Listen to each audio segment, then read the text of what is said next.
Hello, good people of YouTube, Mountbatten here, and today we are talking about the Kremlin, as you can tell by the title, and one of the things we're looking at is the question of, is she still OP? So what I've done is I've gotten all of her stats here in a nice little Word document, and we're going to look at her stats and compare them to other tier 10 battleships, mostly her key stats that are talked about a lot when the topic is brought up of, is the Kremlin OP? So we're going to go ahead and dive right on into that right now. So first off, when Kremlin was originally introduced, she was without a shadow of a doubt overpowered and quite broken. So, OG Kremlin, she was accurate at her maximum range of 20 kilometers with Soviet 457mm guns. And they just kept getting more accurate the closer you got. And she had God tier AA with amazing survivability for her AA amounts. She had the best hit points at tier 10. And with Kuznetsov, with his Will to Victory talent, it's kind of silly, really. And then throw on top of that a 30-second turret traverse time and armor that was decent from mid-range to close range. So all of that made for a very, very powerful ship that, and I again, back in the day, I mentioned this a lot, how long it took them to actually change anything about Kremlin. She ran around pretty much unchecked for the better part of 4 or 5 months, it seemed, if I'm remembering correctly. So anyway, Kremlin today, though, let's go ahead and look at her today.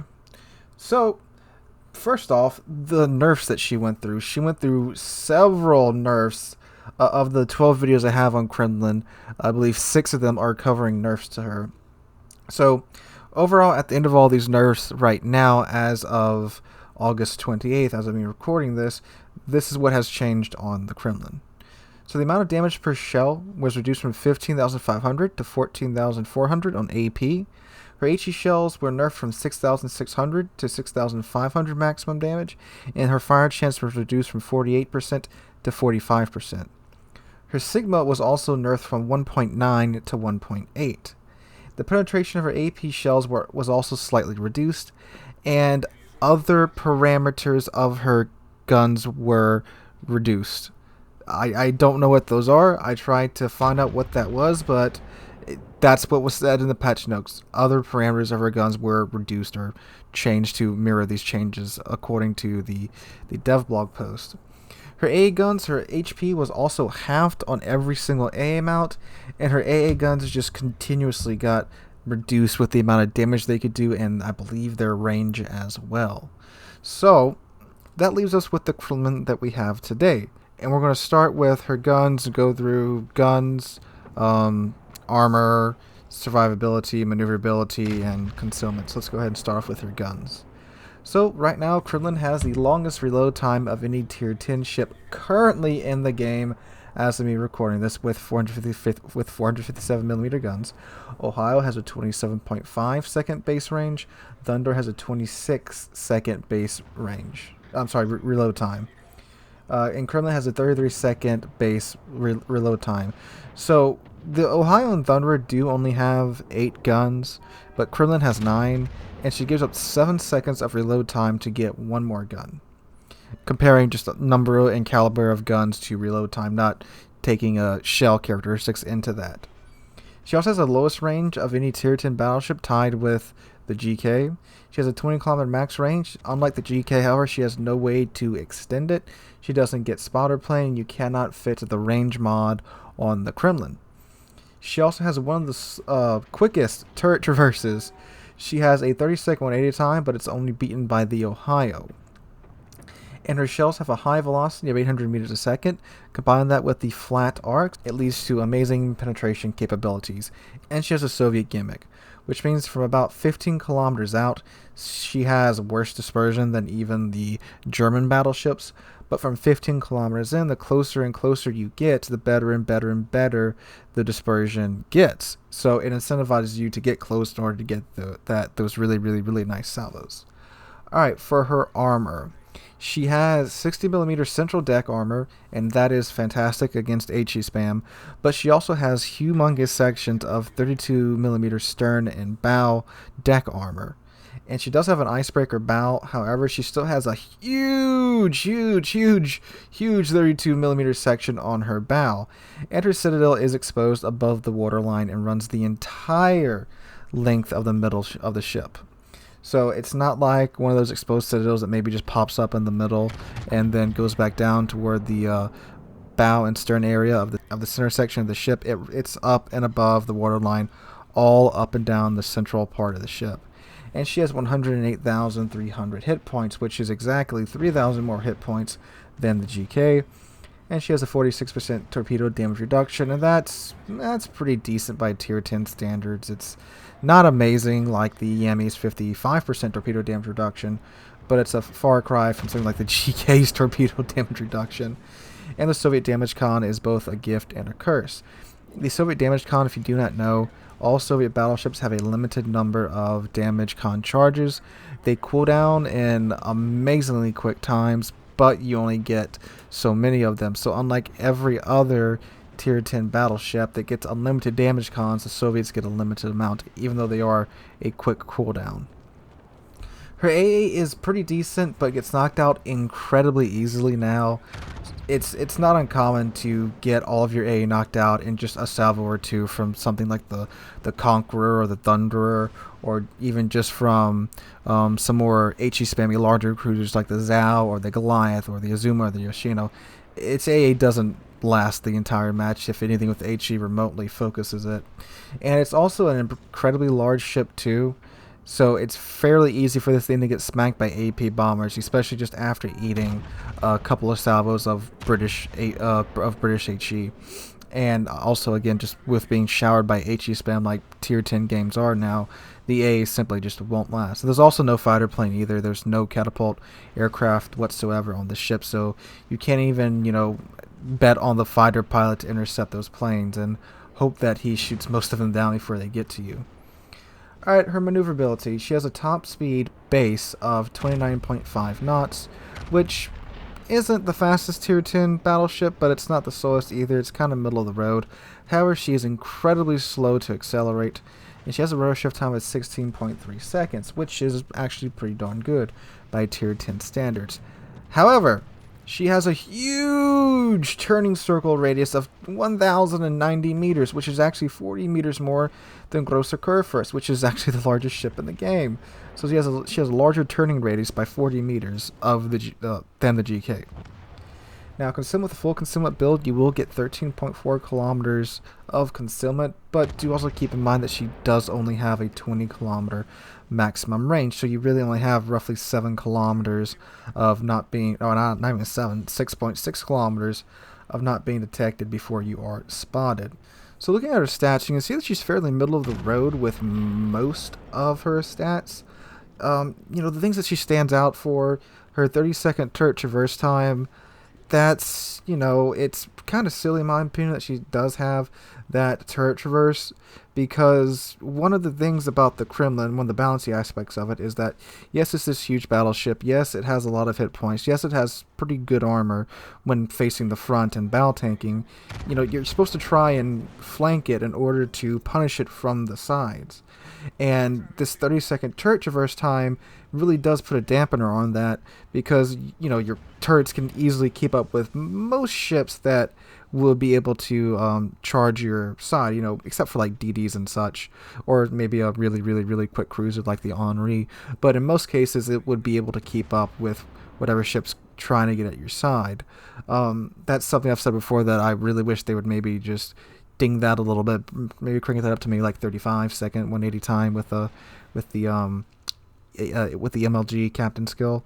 But the health pool, she has 108,000 hit points, which is 3k more than the GK. But again, when talking about tier 10 levels, that's 1 or 2 more rounds of cruiser AP through your superstructure, if that too.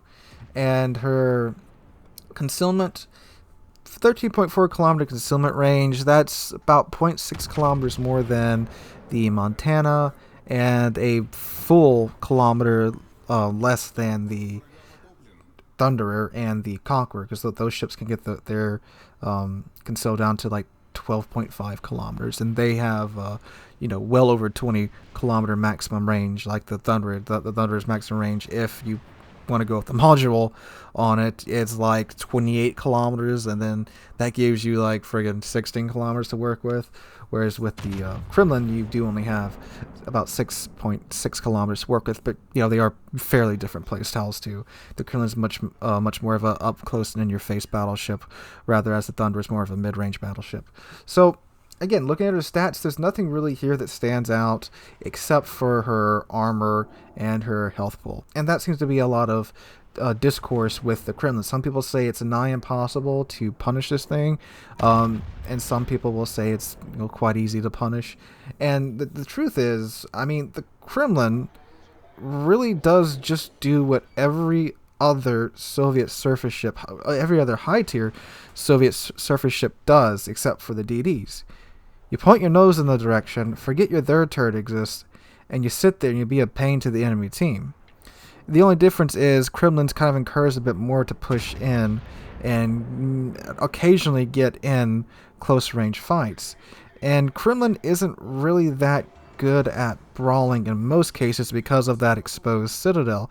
It's not like the GK that has turtleback armor where, yeah, the GK can show its full broadside in a brawl and it'll take a good hit, but it won't get outright deleted. But Kremlin, on the other hand, when you're in a full brawl and you're having to show your broadside to the enemy ship, it's fairly easy to get blapped, even by heavy cruisers like the Stalingrad, the Petropavlovsk, the Hindenburg. And again, I'm not talking about completely delete. I'm talking about getting chunks of health off of the ship from close range.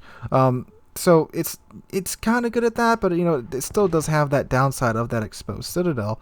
But when it does get in position and it does get its bow toward the enemy team, yeah, it's a pain to remove the Kremlin from its spot. But again, that's its playstyle.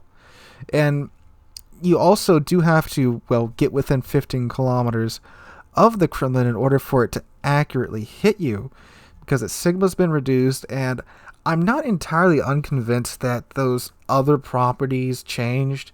They didn't reduce maybe some other aspect of the guns. Maybe, I don't know. I mentioned this before. It seemed very strange that, reducing the sigma by 0.1 has led from Kremlin being able to rail ships at 20 kilometers to now where you really will struggle to hit anything past 15 kilometers with the Kremlin. I mean, you can go back and look at my first impressions video of the Kremlin and see where it's fairly easy to get a decent amount of shell hits at 20 kilometers, but nowadays, good God, I mean, it's worse than the German battleships sometimes at 20 kilometers. So I'm not convinced they didn't, flip a switch somewhere and reduce the RNG or give it maybe a stealth nerf to its sigma, they just haven't told us yet or something like that. I don't know. But anyway, you still have to get within 15 kilometers of a Kremlin for it to be extremely dangerous to you. So if you stay outside those 15 kilometers, which every tier 10 cruiser and battleship can easily do, it's not that much of a risk to you. And yeah, you can still get chunked by it outside of 15 kilometers if they get lucky or if RNG's smiles upon them. But just staying outside of 15 kilometers of the Kremlin isn't hard to do. It's not that fast, doesn't accelerate that fast, and it doesn't it doesn't have the accuracy to do it. But I think a lot of the way the Kremlin is perceived nowadays is, the absolute storm that happened when it got released. Because yes, when it was released, it was absolutely broken. It was, again, beyond broken with how strong it was. God tier AA, railing people at 20 kilometers with 457mm guns, the concealment that it has, and the toughness that it has when it's angled correctly. Because you can even show a little cheek on your Citadel armor, and if they shoot your Citadel armored while you're angled, yeah, it's going to bounce. Every ship when you angle its Citadel armor will bounce off of it. It doesn't matter what it is. If you angle properly and it doesn't have just absolute garbage side armor, it's going to bounce. So I don't understand why people don't understand that you need to shoot its flat broadside to Citadel it properly.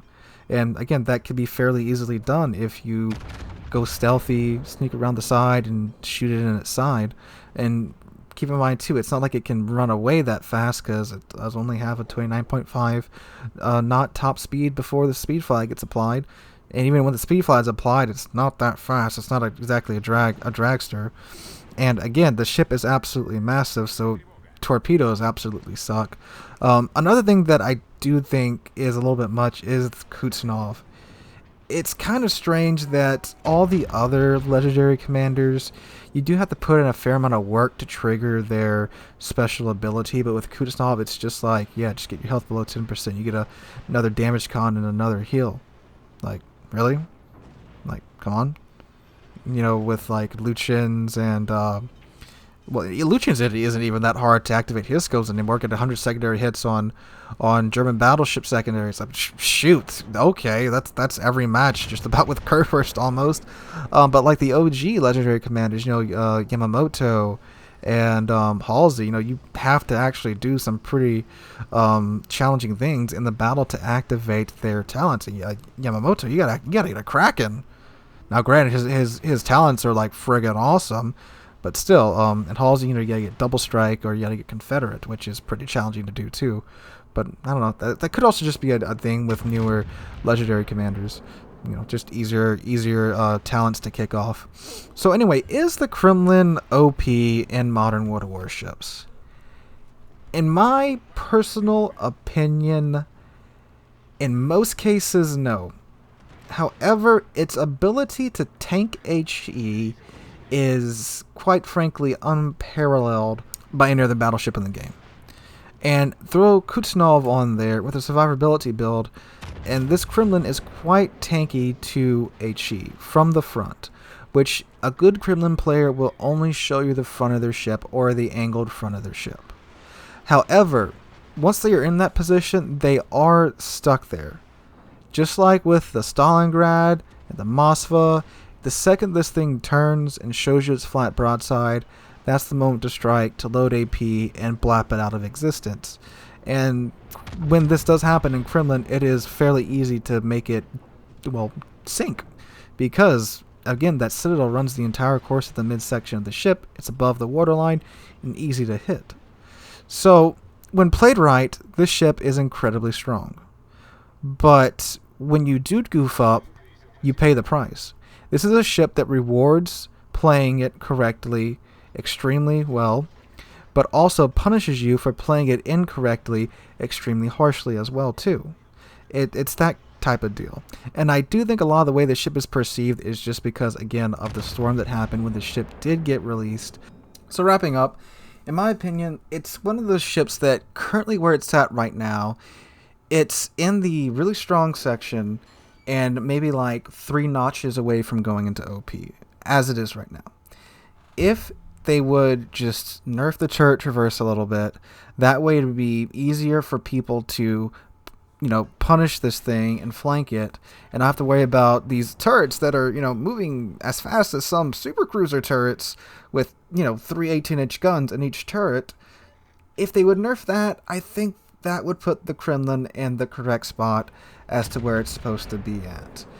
But, you know, again, I can see why it's perceived as OP with Kuznetsov equipped on it and in a strong position, because that is absolutely when the Kremlin is at its strongest.